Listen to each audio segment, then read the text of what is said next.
प्रयागराज महाकुंभ में साध्वी के रूप में चर्चा में आई मॉडल हर्षा रिछारिया एक बार फिर धर्म की राह अपना चुकी हैं। हर्षा रिछारिया ने अक्षय तृतीया पर संन्यास ले लिया।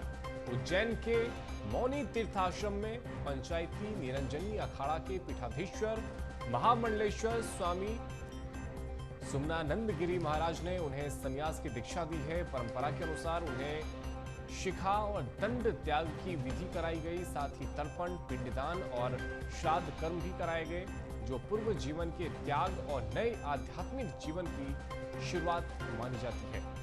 धार्मिक अनुष्ठानों के बाद हर्षा रिछारिया ने संन्यास ग्रहण किया और उन्हें नया नाम स्वामी हर्षानंद गिरी दिया गया है। हर्षा रिछारिया ने संन्यास दीक्षा को लेकर हमारे बीएस टीवी से खास बातचीत की है। क्या कुछ उन्होंने कहा है, सुनाते हैं आपको।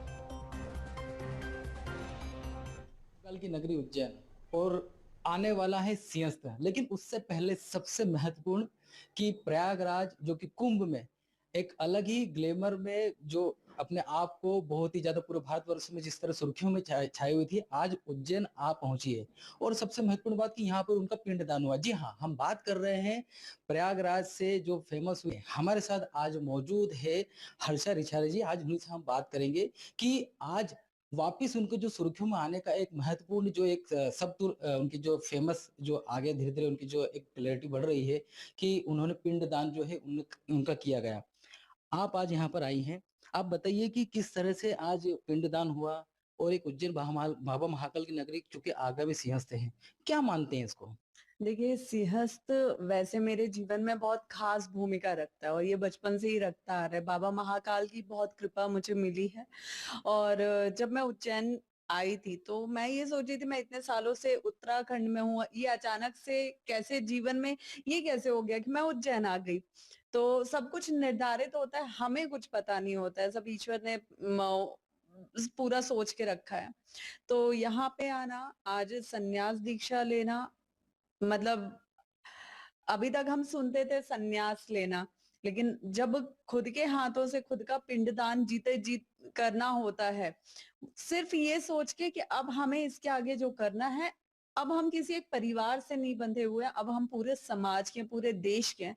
अब हमारा जो कदम आगे बढ़ेगा, वो देश के, धर्म के और समाज के हित में आगे बढ़ेगा। निश्चित तौर पर आपने कहा कि देश और समाज के लिए आपका जो कदम आगे बढ़ने जा रहा है। अगर बात की जाए सीधे सीधे मायनों में, तो एक और फिल्म एक्ट्रेस थी ममता कुलकर्णी, वो भी एक सुर्खियों में आई थी और फिर बाद में इस तरह से महामंडलेश्वर बनी और फिर कहीं ना कहीं वापस नीचे उसी ग्राउंड पे आ गई। क्या मानते हैं, क्या स्थिति, आप भी चूंकि कहीं ना कहीं फेमस हैं, सारी जगह में नाम आपका छाया हुआ है, तो आप इसे क्या मानते हैं?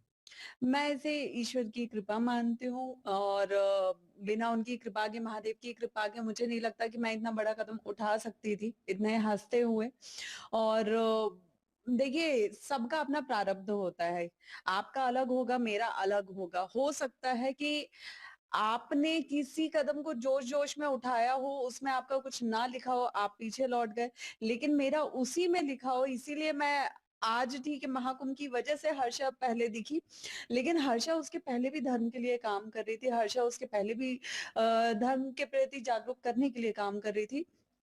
तो मैं पहले से करती आई हूँ और अब तो अपनी आखिरी सांस तक करूंगी। बिल्कुल, आपने सही कहा कि आप ऐसा करते रहेंगे, लेकिन मॉडल का चोला उतारना और भगवा धारण करना, ये सबसे महत्वपूर्ण बिंदु है। और इसके साथ में क्या आप अपना क्या एक सबसे महत्वपूर्ण जो एक मानते हैं ना कि कोई न कोई अपन एक एम लेके चलते हैं कि किस की ओर आगे बढ़ना है। जैसे बात करें हिंदुत्व की, कि जो अभी लव जिहाद के मामले चल रहे हैं, आप भी जानते हैं पूरे भारतवर्ष में। क्या मानते हैं, मध्य प्रदेश में कहीं ज़्यादा हो रहा है इस तरह से महाकाल की नगरी में? देखिए, सबसे पहले मैं मॉडल कभी रही नहीं हूँ। मैं एंकर थी, मैं एक्टर थी। मैंने वो काम छोड़ के, लेकिन मैं ये भी नहीं कहूँगी कि मैंने काम छोड़ा, क्योंकि मैं एंकरिंग में बोलने का काम करती, तो अभी आप लोग मुझसे वही काम करवा रहे हो। तो बोलने का, जहाँ हमें ज़रूरत पड़ेगी, जिस जगह से, जिस मंच से, जिस कार्यक्रम से अपने धर्म के प्रति समाज को जागरूक करने का, मेरे गुरुदेव का आदेश है कि मुझे हर उस जगह जाना है जहाँ से मैं धर्म के प्रति जागरूकता फैला सकती हूँ। दूसरी चीज, जो अब देखिए, हर व्यक्ति के पास एक दो ऑप्शन होते हैं। आप इस तरह फेम पाल लीजिए, आप इस तरह काम कर लीजिए। लोग बोलते थे, जब मैं कुंभ से निकली थी तब सुनती थी कि इसने फेम पाने के लिए पाखंड किया है। तो मेरे पास फेम आ गया तो मुझे क्या जरूरत थी उसको 1.5 साल कंटिन्यू करने की और संन्यास दीक्षा लेने की। लेकिन मुझे लगता है कि अगर आपको नाम कमाना ही है देश में, तो अगर इज्जत के साथ नाम मिल रहा है तो वो बहुत अच्छी बात है। मुझे अगर पूछा जाएगा, या मैं भी जब लड़कियों को बोलती हूँ कि आपके पास अगर नाम कमाने का मौका आ ही रहा है तो कपड़े उतारने से ज्यादा कपड़े पहनने पे फोकस करो। इज्जत मान सम्मान मिलेगा तो वो फेम भी काम आएगा। तो वही चीज है। और अब जो उज्जैन में या और भी शहरों के हम देख रहे हैं, ये जो धर्म परिवर्तन और लव जिहाद जैसी चीजें चल रही हैं, ये ऐसे दीमक की तरह अंदर ही अंदर बढ़ता जा रहा है, जिसके बारे में कोई सोच ही नहीं रहा है कि कभी ये सबको खत्म कर सकता है। तो उसके लिए अब हम जागरूकता अभियान भी शुरू करेंगे। लव जिहाद इस वक्त देश में 2 तरीके से काम कर रहा है। एक जबरदस्ती करवाया जा रहा है और दूसरा ब्रेन वॉश करके सहमति से करवाया जा रहा है। हम दोनों ही पहलू पे काम करेंगे कि जिन पे जबरदस्ती की जा रही है उनके लिए भी हम खड़े हैं, उनके लिए भी हम अभियान करेंगे, और जिनको ब्रेन वॉश करके बहला फुसला के उनकी सहमति से परिवर्तन किया जा रहा है, उनके लिए भी हम काम करेंगे। निश्चित तौर पर आपने कहा कि उनके लिए भी आप काम करेंगे। बात करें कि जो अभी कुंभ जो गुजरा है प्रयागराज में, काफ़ी आप वहाँ पे ट्रोल भी हुई, आँसू भी गिरे आपके, काफ़ी विरोधी भी वहाँ पे आपके पीछे-पीछे लगे हुए थे। आज फिर वही स्थिति है, सिंहस्थ महाकुंभ आने वाला है यहाँ पर भी, और उसी के दौरान आज आपने भगवा धारण किया, पिंडदान, परिवार को छोड़ा, सारी चीज़ें आपने बताई। लेकिन क्या लगता है विरोधी अभी भी एक्टिव होंगे निश्चित तौर पर? मुझे एक बात बताइए, आज मैं यहाँ पे बैठी हुई हूँ, अब इसका विरोध इस गेट के बाहर कोई भी करने लगे, तो उसमें मेरी भागीदारी तो हुई नहीं, नहीं, नहीं। आपने बिल्कुल कहा कि आपकी भागीदारी नहीं है, लेकिन मैंने आपको नाम लिया था नहीं, क्योंकि ग्लैमर की दुनिया से जैसे ममता कुलकर्णी बैठी थी, उनने भी ये धारण किया, फिर बाद में उन्हीं साधु संतों ने फिर कहा कि गलत हुआ, उन्हें महामंडलेश्वर की उपाधि दी गई, फिर छीन ली गई। कहीं न कहीं निश्चित तौर पर आपकी और उनकी जो चीज़ है काफ़ी कॉमन मिलती-जुलती इसीलिए। देखिए, उन्होंने डायरेक्ट महामंडलेश्वर का पद लिया और मेरा किसी पद का मुझे लालच नहीं है। मुझे लगता है कि मैंने संन्यास दीक्षा लिया है, मैं कल को ये आश्रम छोड़ के चली जाऊँगी तो मैं स्वतंत्र रूप से मुझे जो काम करना है वो मैं कर सकती हूँ। दूसरी चीज़ कि मुझे नहीं लगता कि हर व्यक्ति एक जैसा काम करता है। पिछले 1 डेढ़ साल में जो मैंने संघर्ष किया, जिन विरोधों का सामना मैंने किया, जो आरोप-प्रत्यारोप मेरे ऊपर हुए हैं, वो मैंने उस लेवल पे जाके बर्दाश्त किए हैं, उस लेवल पे जाके सहे हैं कि मुझे ये लगता था कि मैंने ऐसा किया क्या है? मतलब एक जगह बैठना क्या इतना बड़ा पाप हो सकता है जिसकी वजह से किसी को इतना सुनने को मिले? इसीलिए मैंने लोगों को भ्रमित करने के लिए ये बोला कि भई मैं छोड़ के जा रही हूँ। क्योंकि मुझे संन्यास दीक्षा लेनी थी, और जब मुझे लगा कि हाँ, यहाँ से मुझे संन्यास दीक्षा मिल सकती है और ये गुरु वो हैं जो मेरा हाथ कभी नहीं छोड़ेंगे, तब मैंने वो संन्यास दीक्षा ली।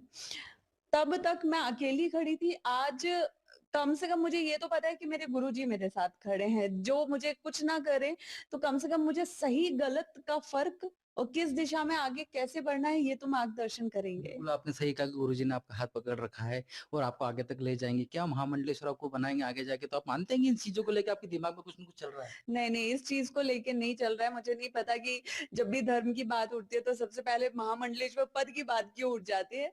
देखिए, हर व्यक्ति पद के लिए काम नहीं कर रहा है और मैंने ये दूर से दूर तक नहीं सोचा है। अब लोग तो 10 तरह की बात करते हैं, वो उनका काम है, लेकिन मैंने इस बारे में कुछ भी नहीं एक सोचा आखिरी है। सवाल कि 2 दुनिया आपने देखी है, एक चकाचौंध वाली, सर्वगुण संपन्न सारी सुविधाओं वाली, और एक ही आध्यात्म से जो आप जुड़ी हैं आज। क्या मानती हैं इसके आगे और क्या? ये जो सफर आज जिस सफर की तरफ मैंने कदम बढ़ाया है, ये सफर अपने आप में बहुत खूबसूरत, बहुत चुनौती भरा और बहुत जीवन को उतार-चढ़ाव वाला बनाने वाला है, जिसके लिए मैं पूरी तरह तैयार हूँ।